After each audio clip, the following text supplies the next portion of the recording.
మళ్లీ వైసీపీ అధికారంలోకి వస్తే ఏం చేస్తుందో అన్న భయం అమరావతి రైతులతో పాటు పారిశ్రామికవేత్తల్లోనూ ఉందన్నారు డిప్యూటీ సీఎం పవన్ కళ్యాణ్. మళ్లీ వైసీపీ రాదు, ఏమీ చేయలేదని పవన్ స్పష్టం చేశారు. రైతుల నుంచి లక్ష్మీ మిట్టల్ దాకా స్థిరత్వం గురించి అడుగుతున్నారని పవన్ గుర్తు చేశారు. ఏది ఏమైనా సరే అందరం ఒకే మాటపై ఉండాలన్నారు. This should be a commitment.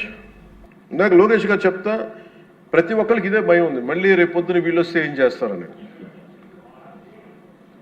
ఏమీ చేయలేరు, రారు, ఏమి చేయలేరు. దానికి ప్రతి పెట్టుబడి పెట్టేవాడు, భూమి ఇచ్చిన ప్రతి రైతు, సెంటు భూమి ఇచ్చిన రైతు దగ్గర నుంచి 1,00,000 కోట్లు పెట్టిన మన లక్ష్మీ మిట్టల్ గారి దాకా ప్రతి ఒక్కరు ఏమడుతుంది, they need stabilities. We have to commit ourselves. We will give stability for the 5 crore people of Andhra Pradesh. Through that, we will stabilize our country, Bharat.